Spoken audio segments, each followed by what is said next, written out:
यहाँ पर किस तरीके से जब उत्तर प्रदेश में सोनिया गांधी आती थी तो मायावती कैसे उनसे मुलाकात और उनके साथ रैलियां करती हुई भी देखी गई हैं। तो सोनिया गांधी हो सकता है और कांग्रेस की तरफ से ये कदम बढ़ाया जा रहा है और कदम बढ़ाया जाता रहेगा जब तक मायावती मान नहीं जाती है। तो यहाँ पर बात है कि राहुल गांधी क्या भारत जोड़ो न्याय यात्रा के जरिए यूपी में अपनी मजबूती कर पाएंगे, वो देखिए एक बाद की चीज मुझे लगता है नजर अब बाद की चीज हो गई है। इसकी वजह यही लग रही है क्योंकि पहले यह 2 ही सीटों पर पेश में गया, 2 से 3 सीटों पर ही अब इस कदर यहाँ पर विवाद हो गया है कि अखिलेश यादव की तरफ से ये बात आ गई कि अब वो यहाँ न्याय यात्रा में शामिल नहीं होंगे। जब और यहाँ पर कहीं ना कहीं ये देखने की कोशिश की जाती है कि ये सीट यहाँ पर जयंत चौधरी को देते अगर अखिलेश यादव के साथ जयंत चौधरी जुड़े रहते, लेकिन जयंत चौधरी ने बगावत कर दी, यहाँ पर अखिलेश यादव के खिलाफ ही उतर गए और सीधे सीधे तौर पर एनडीए के साथ जाने का फैसला कर लिया। अभी भी आधिकारिक तौर पर जयंत चौधरी ने ऐलान नहीं किया है, यानी कि जयंत चौधरी अभी ये समझ नहीं पा रहे हैं कि हमें एनडीए की तरफ जाना है, एनडीए में जाऊंगा तो क्या मुझे यहाँ पर जो सीटों की बातें कही गई हैं, जिस तरीके से दावे किए गए हैं, क्या वो यहाँ पर पूरे होते हुए नजर आएंगे। इसलिए अकेले तौर पर अकेले अपने बलबूते पर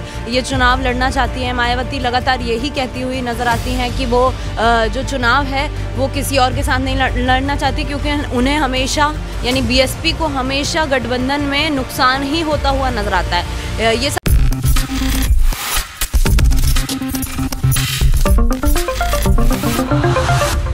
लोकसभा चुनाव से पहले कांग्रेस पार्टी तमाम तैयारियों में जुटी हुई है। राहुल गांधी भारत जोड़ो न्याय यात्रा के जरिए अपनी पार्टी की सेहत को सुधारने की कोशिश लगातार कर रहे हैं, लेकिन यात्रा अब उत्तर प्रदेश में प्रवेश कर चुकी है।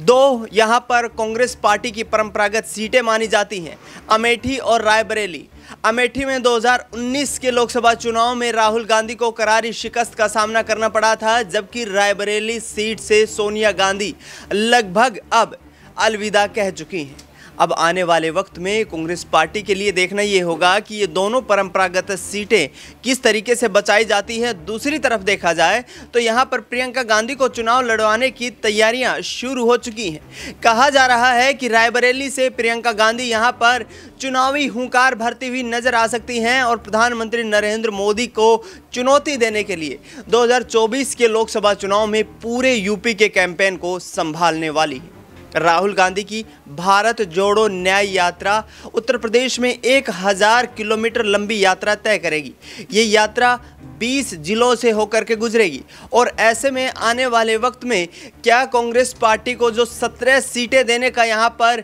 सीट शेयरिंग पर सहमति बना चुकी समाजवादी पार्टी समर्थन दे पाएगी, या फिर आगे आने वाले वक्त में कांग्रेस पार्टी 2 ही सीटों पर सिमट कर रह जाएगी। इस पर सबसे बड़ा सवाल खड़ा हो चुका है। जिस तरीके से राहुल गांधी लगातार जन समर्थन लेते हुए नजर आ रहे हैं, जन आधार बनाते हुए नजर आ रहे हैं, उसके आधार पर कांग्रेस पार्टी को भी ये उम्मीदें हैं कि आने वाले चुनाव में यहां से बेहतर परिणाम देखने को मिल सकते हैं। आपको बता दें कि इस भारत जोड़ो न्याय यात्रा के जरिए कांग्रेस पार्टी कम से कम 200 सीटों पर जीत का अपना आइडिया लेकर चल रही है और जिस आधार पर यहाँ तैयारियां की जा रही हैं, तमाम नेता जो बयानबाजी कर रहे हैं, उससे नज़र यही आता है कि 2024 के लोकसभा चुनाव में कांग्रेस पार्टी को बेहतर प्रदर्शन की उम्मीद है। न्यूज़ रूम में इस वक्त मेरी मौजूदगी है, तमाम सहयोगियों से जानने की कोशिश करेंगे कि आखिरकार किस तरीके से राहुल गांधी की ये यात्रा सफल हो पाती है और आगामी वक्त में क्या पार्टी अन्य दलों के साथ भी गठबंधन में शामिल होती नजर आती हैं। अक्षय से पहला सवाल रहेगा। अक्षय, जो स्थिति इस वक्त बनी हुई है उत्तर प्रदेश में, राहुल गांधी भारत जोड़ो न्याय यात्रा कर रहे हैं,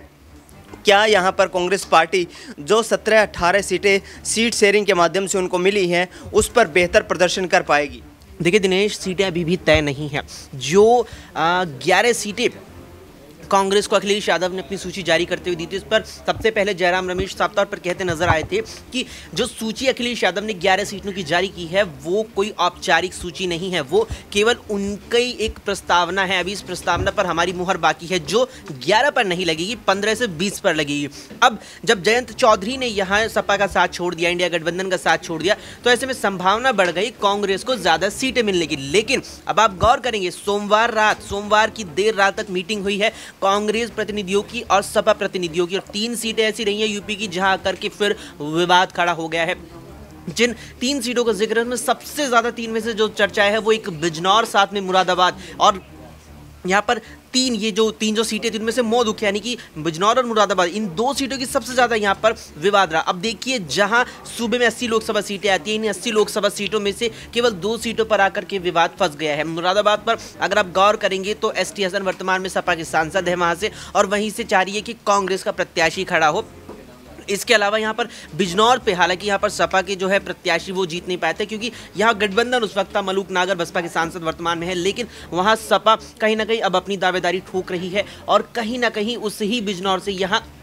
कांग्रेस भी अब अपनी दावेदारी ठोक रही है। तो जो यहाँ पर बात है कि राहुल गांधी क्या भारत जोड़ो न्याय यात्रा के जरिए यूपी में अपनी मजबूती कर पाएंगे, वो देखिए एक बाद की चीज़ मुझे लगता है नजर अब बाद की चीज़ हो गई है। इसकी वजह यही लग रही है क्योंकि पहले यह 2 ही सीटों पर पेश गया, 2 से 3 सीटों पर ही अब इस कदर यहाँ पर विवाद हो गया है कि अखिलेश यादव की तरफ से ये बात आ गई कि अब वो यहाँ न्याय यात्रा में शामिल नहीं होंगे, जबकि सोमवार शाम तक भी ये बात लगातार कही जा रही थी कि अखिलेश यादव जल्द ही आज कल में ही न्याय यात्रा में राहुल गांधी के साथ दिख सकते हैं, लेकिन अब वो यहाँ नजर नहीं आएंगे। और अब आप कांग्रेस की बात करेंगे उत्तर प्रदेश में, तो देखिए ये चीज़ नकारी नहीं जा सकती कि उत्तर प्रदेश में ड्राइविंग सीट पर इंडिया गठबंधन की जो गाड़ी है वो जब उत्तर प्रदेश में प्रवेश करती है तो ड्राइविंग सीट पर राहुल नहीं अखिलेश आ जाते हैं। और वो अखिलेश जब 2 से 3 सीटों पर ही इस तरीके से अपना रवैया रख रहे हैं तो वाकई में जो मजबूती की बात आप यहाँ पर कर रहे हैं उससे तो मुझे लगता है और कमजोरी कहीं ना कहीं बनती चल जाएगी। बिल्कुल, यहाँ पर कहीं ना कहीं कांग्रेस पार्टी के लिए कमजोरी नजर आने लगी है और अखिलेश यादव ड्राइविंग सीट पर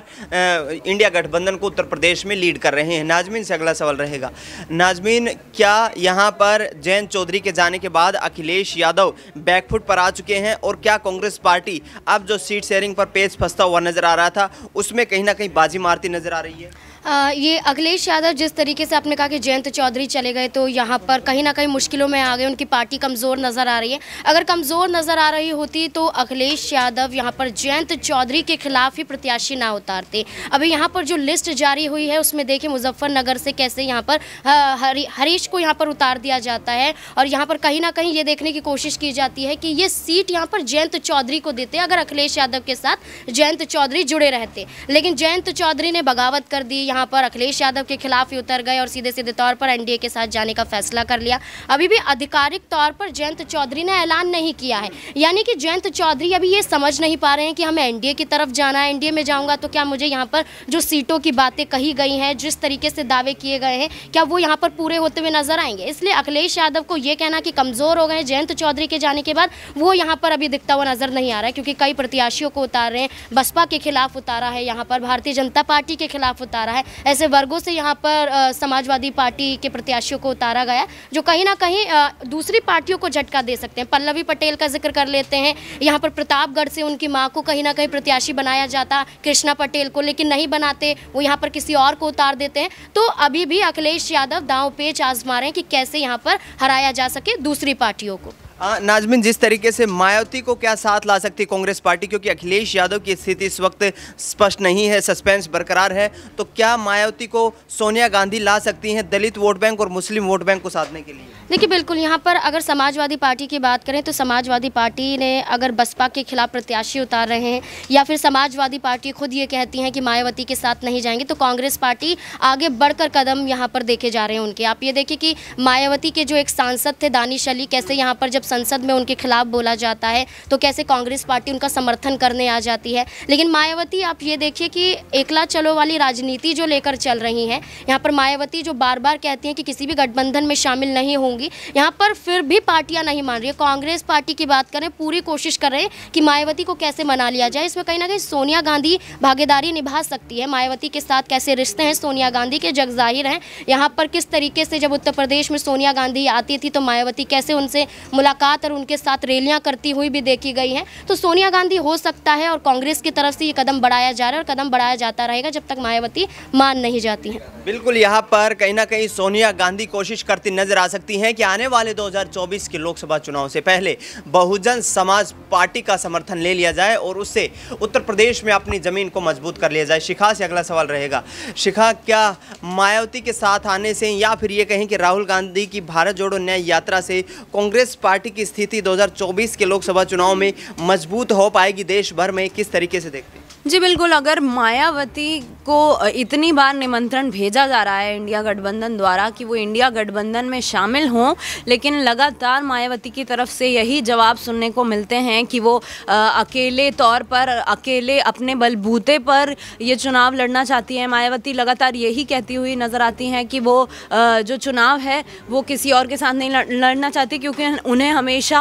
यानी बीएसपी को हमेशा गठबंधन में नुकसान ही होता हुआ नज़र आता है। ये साफ तौर पर देखा गया था कि उन्होंने ये ट्वीट करके भी बोला था कि मुझे किसी गठबंधन में शामिल नहीं होना और मेरे बीएसपी के किसी भी गठबंधन में शामिल हुए बिना किसी की दाल नहीं गलने वाली, इस तरह के बयान उनकी तरफ से सामने आए थे। साथ ही उन्होंने ये भी कहा था कि मैं तो अकेले अपने दम पर लड़ना चाहती हूँ। इस तरह की तमाम बातें मायावती की तरफ से सामने आती हैं, लेकिन इंडिया गठबंधन फिर भी ये उम्मीद नहीं छोड़ रहा है कि कहीं ना कहीं मायावती को वो शामिल करके ही मानेंगे। साथ ही मायावती ने भी ये कहा है कि वो अभी गठबंधन नहीं करेंगे, लेकिन वो चुनाव के नतीजे आने के बाद कर सकती हैं। चुनाव के आने के बाद वो किसी भी पार्टी के साथ मिलकर गठबंधन करती हुई नज़र आ सकती हैं। तो इस तरीके से उत्तर प्रदेश के चुनाव में हमें वोटों का समीकरण और ये सब देखने को मिल सकता है। जी बिल्कुल, यहाँ पर मायावती जो एक निर्णायक भूमिका में साबित होती हैं, जिस तरीके से अभी तक अपने पत्ते साफ नहीं कर पाई हैं, उसके आधार पर यही लग रहा है कि 2024 के लोकसभा चुनाव के लिए मायावती कितना अहम पहलू हो चुके हैं तमाम राजनीतिक पार्टियों के लिए। और ये चुनाव अब त्रिकोणीय होता हुआ नजर आ रहा है, क्योंकि स्थिति बिल्कुल स्पष्ट नहीं हो पाई है। फिलहाल इस खास कार्यक्रम में इतना ही। देश दुनिया की तमाम बड़ी खबरों के लिए आप देखते रहिए नेक्स्ट 9 न्यूज़।